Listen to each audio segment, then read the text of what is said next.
지금부터 내가 해주는 얘기 들어주겠니? 할렐루야. 9월 21일 월요일 새벽입니다. 오늘도 새날을 주신 하나님께 찬양과 경배를 올려드리겠습니다.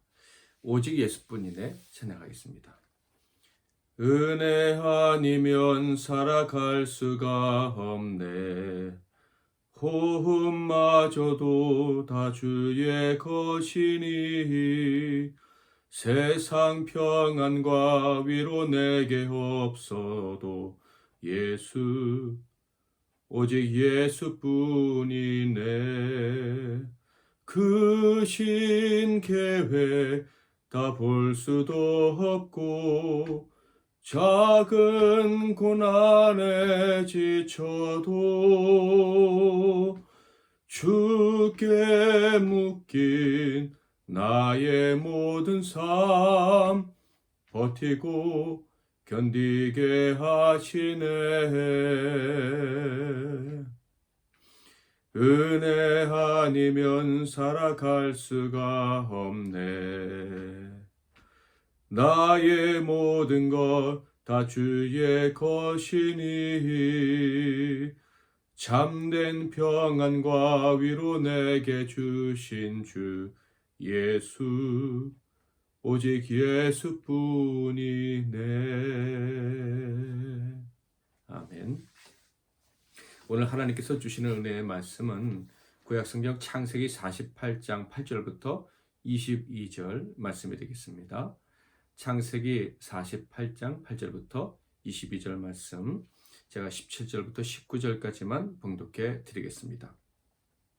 요셉이 그 아버지가 오른손을 에브라임의 머리에 얹은 것을 보고 기뻐하지 아니하여 아버지의 손을 들어 에브라임의 머리에서 므낫세의 머리로 옮겨보자 하여 그의 아버지에게 이르되 아버지여 그리 마옵소서. 이는 장자이니 오른손을 그의 머리에 얹으소서 하였으나 그의 아버지가 허락하지 아니하며 이르되 나도 안다 내 아들아 나도 안다. 그도 한 족속이 되며 그도 크게 되려니와 그의 아우가 그보다 큰 자가 되고 그의 자손이 여러 민족을 이루리라 하고. 오늘은 우리가 아는 것은 하나님의 사랑뿐이다. 우리가 아는 것은 하나님의 사랑뿐이다 라는 제목으로 하나님 말씀을 상고하겠습니다. 목회를 하면서 가장 기쁜 때가 언제입니까? 라는 질문을 받는다면 당연히 잃어버린 한 영혼이 주님께 돌아오는 때다. 그 기쁨과 감격은 말로 표현할 수가 없지요. 또한 고난 속에서 믿음으로 인내한 성도가 하나님께로부터 큰 복을 받을 때 그때 역시 큰 기쁨을 느낍니다. 믿음과 기도의 인내에 대한 하나님의 분명한 응답을 받고 기뻐하는 성도를 볼 때 참으로 감사하게 되고 기뻐하게 되는 것이죠. 그런데 그때가 가장 조심스러운 순간이기도 합니다. 한 사람의 성도가 시련을 통과하면서 눈에 띄는 성공으로 하나님께 영광을 올려드리게 됩니다. 이 일로 말미암아 모든 사람들에게 칭송도 받습니다. 당연히 하나님께 영광을 올려드린다라고 생각도 하게 되죠. 자, 그런데 바로 그러한 때가 목회자인 저에게는 참 경계심을 주는 때다라는 말씀입니다. 왜 그런가 하면 너무 상투적으로 들릴지 모르겠지만 그 성도가 교만해질 위험에 처해 있기 때문입니다. 괜한 걱정하는 거 아니냐라고 사람들이 물을지도 모릅니다. 그런데 그것이 괜한 걱정이 아니에요. 믿음의 절개가 있고 그래서 큰 성공을 거둔 성도가 있다고 합시다. 그의 성공의 이유를 찾아보려 할 때 인간적인 면을 아무리 찾아보아도 도저히 찾아볼 수가 없는데 하나님이 복을 주셨다. 그러면 문제가 거의 없어요. 즉 오직 하나님의 은혜 외에는 다른 것으로 이 놀라운 은혜를, 이 기적과 축복을 설명할 수 없습니다 라고 하면 그 사람이 교만해질 것을 걱정하지 않아도 돼요. 그런데 믿음을 지키고 그리고 큰 성공을 한 성도들을 보면 분명 그들에게 남다른 면이 있는 경우가 참 많습니다. 일반 성도들과는 차별화되는 기계, 절개, 그리고 아주 탁월한 헌신 같은 것들이 있어요. 무식해 보일 정도로 하나님께서 정한 원칙을 잘 지키면서 버틴 사람들도 있습니다. 믿음의 눈으로 볼 때뿐만 아니라 인간적인 관점에서 볼 때도 참 훌륭한 사람이다라는 생각이 드는 거예요. 자, 그런데 그게 바로 문제가 될 수 있다는 것이죠. 그 성공한 성도의 인간적인 장점이 사람들이 그냥 인정해서 주는 선에서 끝나면 그래도 괜찮습니다. 그런데 문제는 한 신자가, 그 성공한 신자가 자신이 이렇게 하나님께 복을 받은 것은 하나님 앞에서 내가 이런 원칙을 지켰기 때문이다. 그래서 남들에게도 성공하려면 이런 공식을 지켜야 된다고 가르치는 것처럼 말할 때 그때가 문제가 생기는 거예요. 자신이 정한 어떤 믿음의 원칙 때문에 성공했다고 생각한다면 그 사람 그때부터 누구도 가르치기가 어려운 사람이 됩니다. 그러니까 그 사람은 하나님의 말씀으로 가르침을 받아도 지금까지 왔지만 그 성공한 다음에는 하나님의 말씀으로 가르침을 받지 않아요. 그럼 도대체 그 인생을 누가 이끌고 가겠습니까? 그런 가르침을 받는 대신에 가르치려 합니다. 그리고 혹시 가르침을 받아도 그것을 순수하게 받는 것이 아니라 자기 나름의 어떤 기준을 가지고 해석하고 적용해 버려요. 어쩌면 이런 사람이 세상 사람들이 볼 때는 더 멋있는 사람일 수 있을 수도 있겠습니다. 그러나 그것은 하나님을 모르는 사람들의 생각인 거예요. 하나님은 하나의 공식에 가둘 수 없으신 분이에요. 그런데 성공한 사람일수록 그런 실수를 범하기가 쉬워요. 자기가 어떤 도를 깨달은 것처럼 행동을 한다, 이런 얘기예요. 기독교에 도를 깨달은 자와 같이 하나님의 뜻을 아는데 거침이 없는 자가 있을까? 소위 도를 깨달았다 하는 이방 종교에 있는 그런 태도를 기독교 신자가 가질 수 있을까?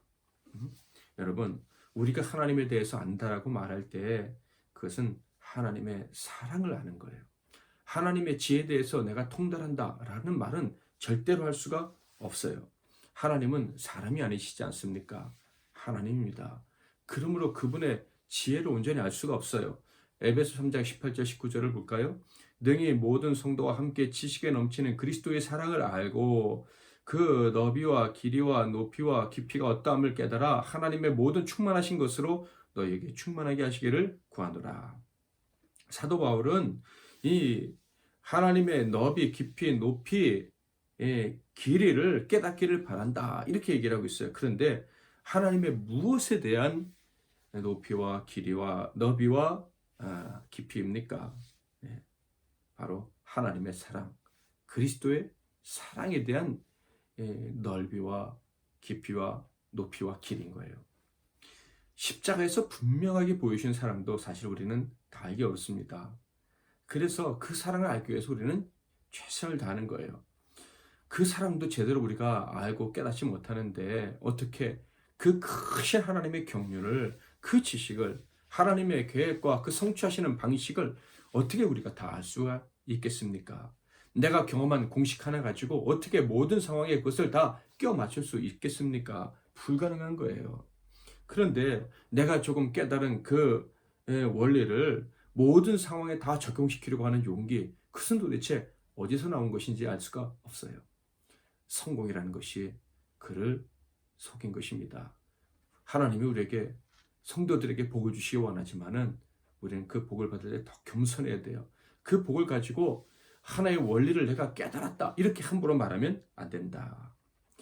욥이 그 원리를 안다고 생각했었어요. 자기의 행위, 자기가 받은 모든 복을 보면서, 사람들에게 받는 칭송을 경험하면서 자기는 하나님에 대해서, 하나님 뜻대로 사는 법에 대해서 너무 잘한다고 생각했어요. 그러나 그가 무서운 시험을 거친 다음에 마지막에 뭐라고 하나님께 고백합니까? 욥기 42장 1절부터 6절을 볼까요? 욥이 여호와께 대답하여 이르되 주께서는 못하실 일이 없사오며 무슨 계획이든지 못 이루실 것이 없는 줄 아오니 무지한 말로 이치를 가리는 자가 누구니까? 나는 깨닫지도 못한 일을 말하였고 스스로 알 수도 없고 헤아리기도 어려운 일을 말하였나이다. 내가 말하겠사오니 주는 들으시고 내가 주께 묻겠사오니 주여 내게 알게 하옵소서. 내가 주께 대하여 귀로만 귀로 듣기만 하였사오나 이제는 눈으로 주를 배움나이다. 그러므로 내가 스스로 거두어드리고 티끌과 제 가운데에서 회개하나이다. 이것이 이치다. 이것이 하나님의 뜻이다. 하나님은 이렇게 하시는 거야. 사람들에게 말했던, 자신 있게 말했던 과거의 행동을 욥은 후회하고 회개하고 있습니다. 아무리 대단한 신자요, 나름대로 성공한 신앙인이 할지라도 하나님 앞에서는 겸손할 수밖에 없다는 것을 욥이 비로소 깨닫는 것이죠. 하나님 앞에서 내세울 것은 아무것도 없습니다. 그저 하나님, 저는 아입니다. 아무것도 모르는 자입니다. 그러니 매일 매순간 가르쳐 주옵소서. 아무리 어제 큰 성공을 했고 사람들에게 인정을 받는다 해도 오늘 우리는 하나님 앞에 나가서 엎드려야 되고 하나님의 가르침을 받아야 되는 거예요. 매 순간마다 말이죠. 다니엘을 보세요. 그가 사자굴에 던져지게 되었을 때 그는 아무런 변화가 없습니다. 그저 하나님 앞에서 자신이 해오던 일을 했을 뿐이에요. 기도하고 감사하는 일 말이죠. 자기가 원하는 대로 일이 진행되지 않았습니다. 그래도 그는 당황하지 않고 있는 거예요. 원하기는커녕 상상하지도 못했던 기가 막힌 일이 벌어졌지만 그는 그저 담담하게 자기 일을 할 뿐이에요. 왜요? 어차피 하나님의 계획은 내가 알 수 없다는 것을 알기 때문에. 하나님의 그 전능하신 지혜 앞에서 겸손한 마음이 있었으니까 그는 요동할 필요가 없었습니다. 상황이 똑같이 보입니까? 그러나 똑같은 경우처럼 보여도 하나님은 완전히 다른 방식으로 다른 일을 행하실 수 있는 분입니다. 다니엘은 그것을 알았던 거예요. 야곱이 세상을 떠날 때가 가까이 왔어요. 그래서 양자로 받아들인 두 아들, 그러니까 요셉의 두 아들 에브라임과 므낫세를 불렀습니다. 그리고 축복을 합니다. 요셉이 그의 아버지에게 아뢰되 이는 하나님이 여기서 내게 주신 아들들이니이다. 아버지가 이르되 그들을 데리고 내 앞으로 나오라. 내가 그들에게 축복하리라. 아버지가 축복한다는 말씀에 요셉은 너무 기뻐서 에브라임과 므낫세 두 아들을 데리고 갑니다. 므낫세가 첫째였으니까 아버지의 오른손에 닿는 곳에 앉히고, 에브라임이 둘째니까 아버지의 왼손이 닿는 곳에 앉혔습니다. 그런데 아버지 야곱이 이상한 포즈를 취하십니다. 손을 이렇게 어긋나게 해서 머리에 손을 얹는 거예요. 14절, 이스라엘이 오른손을 펴서 차남 에브라임의 머리에 얹고 왼손을 펴서 므낫세의 머리에 얹으니 므낫세는 장자라도 팔을 엇바꾸어 얹었더라. 이렇게 손을 엇갈리게 하고 축복 기도를 시작한 것입니다. 내용을 들어볼까요? 15절 16절.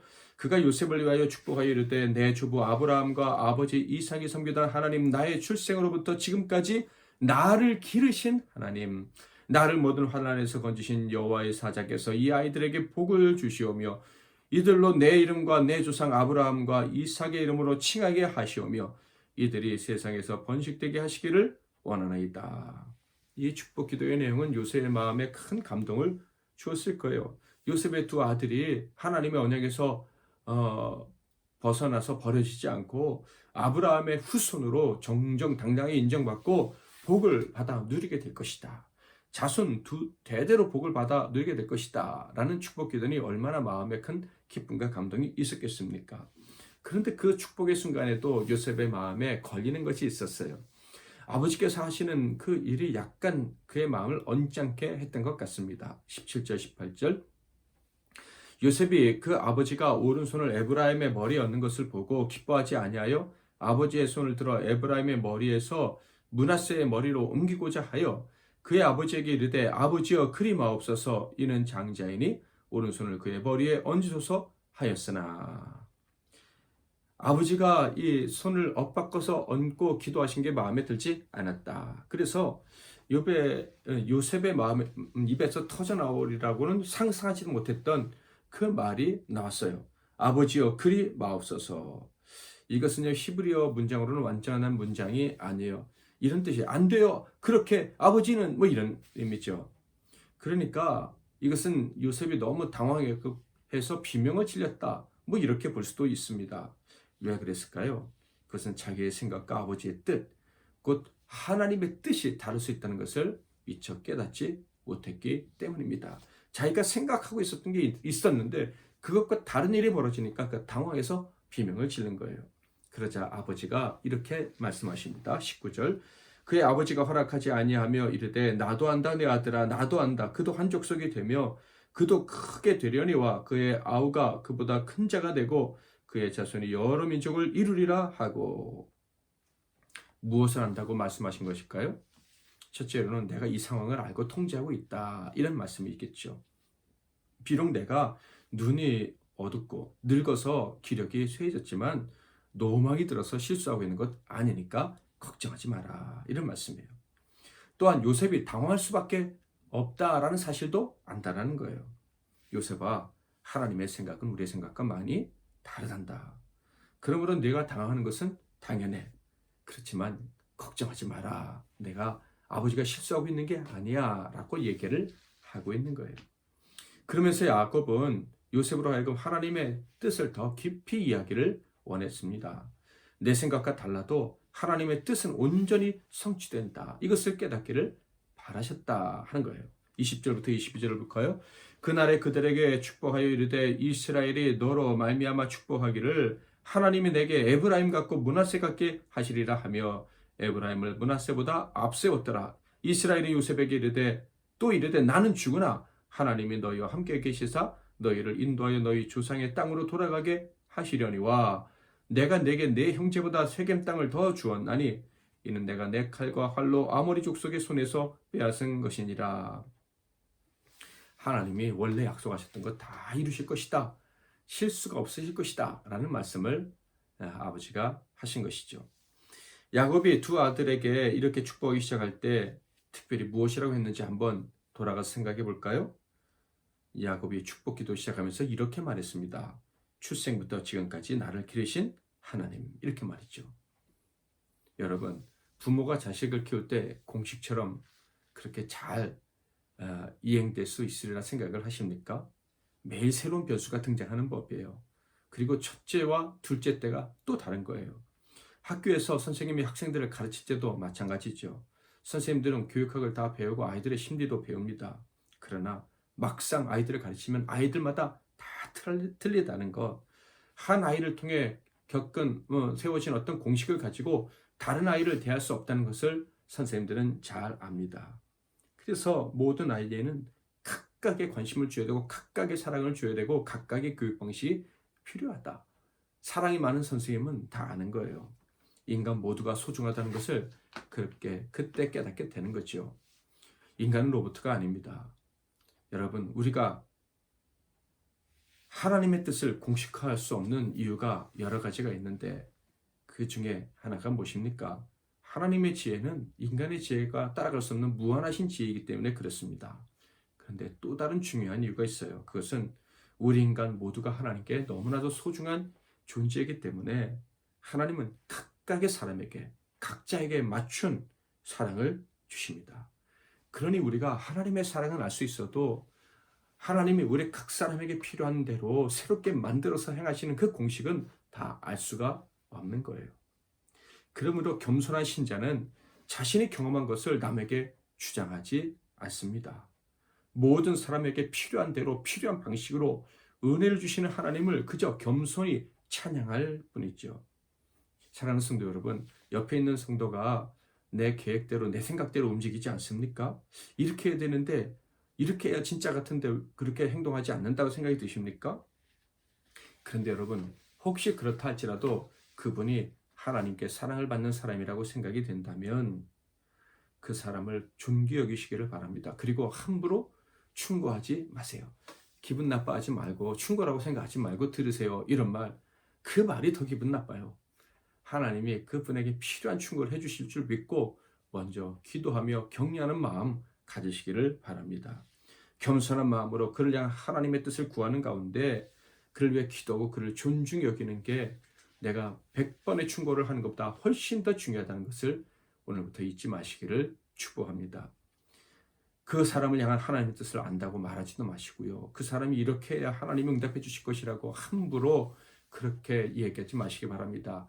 가짜 리더, 가짜 선자는 오늘부터 어떻게 해라, 내일부터 어떻게 해라, 그럼 네가 볼 받는다, 이런 얘기를 함부로 하는데 그것은 사탄이 아주 좋아하는 일일 수도 있습니다. 그런 사람들의 말은 함부로 따르지 마시기를 바랍니다. 오늘도 전능하시며 사랑이 무한하신 하나님께서 우리들과 사랑하는 모든 사람들을 위해 새로운 일을 행하실 것입니다. 우리는 안다고 말하지 말아야 됩니다. 우리가 아는 것은 오직 하나님의 사랑이고 아무리 부족한 사람이라도 그 사람에게 맞게 하나님이 일을 행하셔서 그를 복주실 것이다 하는 것을 믿어야 합니다. 오늘도 그렇게 겸손한 마음으로 하루를 사랑하며 살아가는 저와 여러분이 되시기를 축복합니다. 오직 예수뿐이네. 하나님께 찬양 올려드리겠습니다. 은혜 아니면 살아갈 수가 없네. 호흡마저도 다 주의 것이니 세상 평안과 위로 내게 없어도 예수 오직 예수뿐이네. 그 신 계획 다 볼 수도 없고 작은 고난에 지쳐도 주께 묶인 나의 모든 삶 버티고 견디게 하시네. 은혜 아니면 살아갈 수가 없네. 나의 모든 것 다 주께 맡기니 참된 평안과 위로 내게 주신 주 예수 오직 예수뿐이네. 기도 제목을 드리겠습니다. 첫째로 날마다 더 겸손히 하나님 앞에 나아가게 하옵소서. 매일 가르침 받는 성도로 하나님의 사랑이 매일 새롭게 우리에게 다가오시고 가르쳐 주실 줄 믿고 살아가는 믿음의 삶 살게 도와주세요 라고 기도하겠습니다. 두 번째로는 코로나19 사태를 통해서 하나님이 영광 받아 주실 줄 믿습니다. 하나님의 새로운 일을 보게 해달라고 기도하겠고요. 오늘 하루의 삶을 주께 맡기면서 사랑하는 사람들과 가족들, 동역자들, 이웃들 그리고 우리 MBC 나눔 교회를 위해서 기도하겠습니다. 제가 먼저 잠깐 기도하고 여러분 각자 기도하시고 하루를 시작하시길 바랍니다. 하나님 아버지, 미련하고 무지한 인생들을 택하셔서 하나님을 알아갈 수 있도록 도와주시니 감사합니다. 하나님을 더 깊이 알되 하나님의 사랑을 깊이 아는 자가 되게 하옵소서. 우리가 어찌 하나님의 지혜를 온전히 깨달을 수가 있겠습니까? 그저 하나님의 사랑을 신뢰하는 가운데 날마다 새로운 지혜로 우리를 이끄시고 사랑하는 자들을 도우시는 하나님을 보고 감사의 찬양과 기도를 올려드리며 살게 하옵소서. 그리고 이 세상의 지혜 중에 지혜는 하나님의 사랑을 신뢰하는 것임을 한순간도 잊지 않고 살아가는 저희 모두 되게 하옵소서. 예수 그리스도의 이름으로 기도하옵나이다. 아멘.